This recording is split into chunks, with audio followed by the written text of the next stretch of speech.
ದಕ್ಷಿಣ ಕನ್ನಡ ಜಿಲ್ಲೆಯ ಕಪ್ಪು ಕಲ್ಲುಗಳ ಗಣಿಗಾರಿಕಾ ಪ್ರದೇಶವೆಂದೇ ಖ್ಯಾತಿವೆತ್ತ ವಿಟ್ಲದ ಮಾಡತಡ್ಕ ಎಂಬಲ್ಲಿ ಭಾರೀ ಸ್ಫೋಟವು ಸಂಭವಿಸಿದೆ. ಸ್ಫೋಟದ ರಭಸಕ್ಕೆ 5 ಗ್ರಾಮಗಳ ಜನ ನಲುಗಿ ಹೋಗಿದ್ದಾರೆ.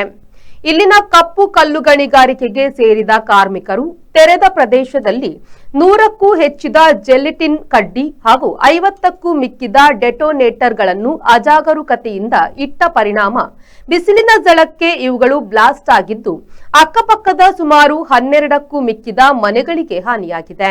ಬಂಟ್ವಾಳ ತಾಲೂಕಿನ ವಿಟ್ಲ ಮುಡ್ನೂರು ಗ್ರಾಮದ ಮಾಡತಡ್ಕ ಎಂಬಲ್ಲಿ ನಿನ್ನೆ ಮಧ್ಯಾಹ್ನದ ವೇಳೆಗೆ ಈ ದುರ್ಘಟನೆ ಸಂಭವಿಸಿದ್ದು, ಸ್ಫೋಟದ ರಭಸಕ್ಕೆ 5 ಗ್ರಾಮಗಳ ಜನ ಬೆಚ್ಚಿಬಿದ್ದಿದ್ದಾರೆ.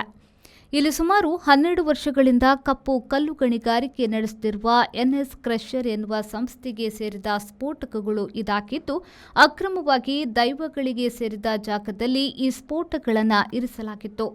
ಬಿಸಿಲಿಗೆ ಈ ಸ್ಫೋಟಕಗಳು ಏಕಾಏಕಿ ಸ್ಫೋಟಗೊಂಡ ಪರಿಣಾಮ ಸ್ಫೋಟಗೊಂಡ ಪ್ರದೇಶ ಸಂಪೂರ್ಣ ಛಿದ್ರವಾಗಿ ಹೋಗಿದೆ.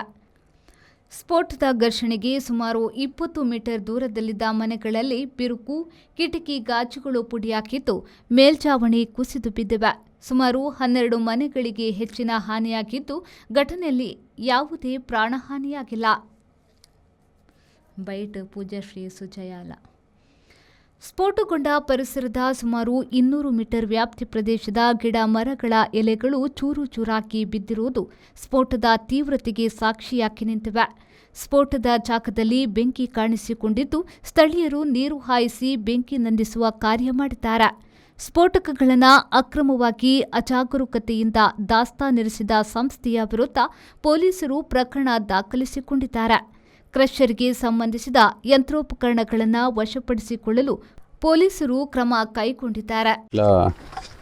ಠಾಣೆ ವ್ಯಾಪ್ತಿಯ ವಿಟ್ಲ ಮಡ್ನೂರು ಎಂಬ ಗ್ರಾಮದಲ್ಲಿ ಏನಾಗಿದೆ, ಒಂದು ಕ್ವಾರಿಗೆ ಬ್ಲಾಸ್ಟ್ ಮಾಡಲಿಕ್ಕೆ ಅಂತ ತಂದಂಥ ಸಣ್ಣಪುಟ್ಟ ಎಕ್ಸ್ಪ್ಲೋಸಿವ್ಸ್ ಒಂದು 50 ಡೆಟೋನೇಟರ್ಸ್ ಮತ್ತು 100 ಜೆಲಟಿನ್ ಸ್ಟಿಕ್ಸು ಇಲ್ಲಿ ತಗೊಬಂದು ಇಟ್ಟು, ನಂತರ ಆ ಸಿಬ್ಬಂದಿ ಏನಿದ್ದಾರೆ ಬ್ಲಾಸ್ಟ್ ಮಾಡಬೇಕಾದವರು ಅವರು ಊಟಕ್ಕೆ ತೆರಳಿದಂಥ ಸಂದರ್ಭದಲ್ಲಿ ಇಲ್ಲಿ ಬಿಸಿಲಿಗೆ ಅದು ಬ್ಲಾಸ್ಟ್ ಆಗಿ ಅಕ್ಕಪಕ್ಕದ ಮನೆಗಳಿಗೆ ಸ್ವಲ್ಪ ಡ್ಯಾಮೇಜ್ ಆಗಿದೆ. ಯಾವುದೇ ಪ್ರಾಣಾಪಾಯ ಆಗಿರೋದಿಲ್ಲ. ಮತ್ತು ಈ ಘಟನೆಗೆ ಸಂಬಂಧಪಟ್ಟಂತೆ ಯಾರು ಈ ಎಕ್ಸ್ಪ್ಲೋಸಿವ್ಸನ್ನು ತಂದು ಬೇಜವಾಬ್ದಾರಿತನದಿಂದ ಈ ಜಾಗದಲ್ಲಿ ಇಟ್ಟು ಹೋಗಿದ್ರು, ಅವ್ರ ವಿರುದ್ಧ ನಾವೀಗ ಪೊಲೀಸ್ ಠಾಣೆಯಲ್ಲಿ ಒಂದು ಪ್ರಕರಣ ದಾಖಲಿಸಿ ಅವರ ವಿರುದ್ಧ ಕಾನೂನು ಕ್ರಮ ಜರುಗಿಸ್ತೀವಿ. ಘಟನೆ ನಡೆದ ಪ್ರದೇಶಕ್ಕೆ ಆಗಮಿಸಿದ ಅಧಿಕಾರಿಗಳ ಮೇಲೆ ಸ್ಥಳೀಯರು ತಮ್ಮ ಆಕ್ರೋಶವನ್ನ ವ್ಯಕ್ತಪಡಿಸಿದ್ದಾರೆ. ಇಲ್ಲಿ ಬ್ಲಾಸ್ಟ್ ಆಗಿದೆ. ನನಗೆ ಅಲ್ಲಿ ನಾನು ಪಂಚಾಯತಲ್ಲಿ ಚೇರಲ್ಲಿ ಕೂತ್ಕೊಳ್ಳುವಾಗಲೇ ಒಂದ್ಸಲ ಕೂತ್ಕೊಂಡಾಗಲೇ ಅಲುಗಾಡಿದಾಗೆ ಆಗಿದೆ. ಇಷ್ಟು ದೊಡ್ಡ ಬ್ಲಾಸ್ಟ್ ಇಷ್ಟು ತನಕ ಆಗಲಿಲ್ಲ ಅಂತ ಹೇಳಿದೆ. ಅನಂತರ ನನಗೆ ನಾನು ಅಧ್ಯಕ್ಷರಿಗೆ ಬೇರೆ ಒಂದು ಫೋನ್ ಬಂತು. ಅನಂತರ ಅಧ್ಯಕ್ಷರಿಗೆ ಫೋನ್ ಮಾಡಿ ನಾನು ಸ್ಪಾಟಿಗೆ ಹೋಗ್ತಾ ಇದ್ದೆ. ನನಗೆ ಕೂಡ ಅಷ್ಟೇ, ನಾನು ಊರಲ್ಲೇ ಇದ್ದೇನೆ, ನನಗೆ ಅಲ್ಲಿಗೆ ಎಲ್ಲಿ ಅಂತ ನೋಡಬೇಕಷ್ಟೇ, ಯಾವ ಕೋರೆ ಇದೆ ಅಂತ ಗೊತ್ತಾಗಲಿಲ್ಲ. ಹೋಗ್ತಾ ಇದ್ದೇನೆ. ಹೋದ ಕೂಡಲೇ ಹೇಳ್ತೆ ನಿಮಗೆ ಫೋನ್ ಮಾಡ್ತೇನೆ ಹೇಳಿದರು. ಮತ್ತು ನನಗೆ ಬೇರೆ ಇಲ್ಲಿ ಮನೆಯವ್ರದ್ದು ಒಬ್ಬರದ್ದು ಫೋನ್ ಬಂತು. ನಮ್ಮ ಮನೆಯೆಲ್ಲ ಹುಡಿಯಾಗಿತ್ತು, ಇದು ಗಾಜು ಎಲ್ಲ ಕಿಟಕಿಯದ್ದು ಮತ್ತು ಶೀಟ್ ಹಾಕಿದೆ ಎಲ್ಲ ಹುಡಿಯಾಗಿದೆ, ನೀವು ಬನ್ನಿ ಮೇಡಮ್ ಅಂತೇಳಿ. ನಾನು ಊಟ ಮಾಡ್ತಾ ಇದ್ದೆ. ನಾನು ಆಗಲೇ 1:15ಗೆ ಬಂದಿದ್ದೇನೆ ಇಲ್ಲಿಗೆ. ಆಯಿತು 1:30 ಏನಾಗಿತ್ತು? ಅಷ್ಟೇ ಒಂದು ಸೌಂಡ್ ಆಯ್ತು, ಸಣ್ಣದು ಟಪ್ ಅಂತ. ಸೆಕೆಂಡ್ ಟೈಮ್ ಒಂದು ಟಪ್ ಅಂತ, third time blast, full blast. ಏನಾಗಿದೆ ಬ್ಲಾಸ್ಟ್ ಆಗಿ? ಅಲ್ಲಿ ಬರುವಾಗ ಎಲ್ಲ ಹೊತ್ತಿ ಹೊಂದಿತ್ತು ಫುಲ್ ಹೊತ್ತಿ ಹೊಂದಿತ್ತು. ಇಲ್ಲಿ ಯಾರು ಮಲಗ್ತಿದ್ರ ಮೊದಲು? ಅವ್ರ ಕೆಲಸ ಅದರ ಕೆಲಸ ಅವ್ರೆ. ಇವತ್ತಿರ್ಲಿಲ್ಲ. ನನ್ನ ಮನೆ ಕೆಳಗಲ್ಲಿ ಇರೋದು. ನಾನು ನೋಡ್ಲಿಕ್ಕೆ ಬಂದದ್ದು. ಶಬ್ದ ಇಲ್ಲಿ ಮುಂಚೆ ಯಾರು ಮಲಗ್ತಿದ್ರು? ಕೆಲಸ ಅವ್ರೆ. ನಾನು ಬರುವಾಗಿದ್ದರು. ಎಲ್ಲಿದ್ರು? ಅಲ್ಲಿ ಅದು ನೋಡ್ತಾ ಇದ್ರು.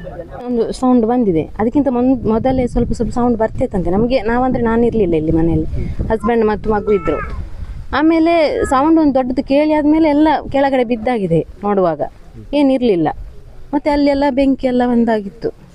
ನಿಮ್ಮ ಮನೆಗೆ ಹೇಗೆ ಡ್ಯಾಮೇಜ್ ಆಗಿದೆ? ಏನೆಲ್ಲ ಆಗಿದೆ? ಆಚೆಯಿಂದ ಸೀಟ್ ಎಲ್ಲ ಹೋಗಿದೆ, ಕೆಳಗೆಲ್ಲ ಬಿದ್ದೆ. ಮತ್ತೆ ಮನೆಯ ಗ್ಲಾಸ್ ಎಲ್ಲ ಹೊಡೆದು ಹೋಗಿದೆ. ಏನಿಲ್ಲ. ವಸತಿ ಪ್ರದೇಶಗಳಿಂದ ಕೇವಲ 30 ಮೀಟರ್ ದೂರದಲ್ಲಿ ಸ್ಫೋಟಕಗಳನ್ನು ಸಿಡಿಸಿ ಈ ಭಾಗದಲ್ಲಿ ಗಣಿಗಾರಿಕೆ ನಡೆಸಲಾಗುತ್ತಿದ್ದು, ಸಂಬಂಧಪಟ್ಟ ಇಲಾಖೆಗಳು ಮಾತ್ರ ಗಾಢ ನಿದ್ರೆಗೆ ಜಾರಿದೆ ಎನ್ನುವುದಕ್ಕೆ ಈ ಘಟನೆಯೇ ಸಾಕ್ಷಿಯಾಗಿದೆ. ಪ್ರವೀಣ್, ವಿ4 ನ್ಯೂಸ್, ಪುತ್ತೂರು.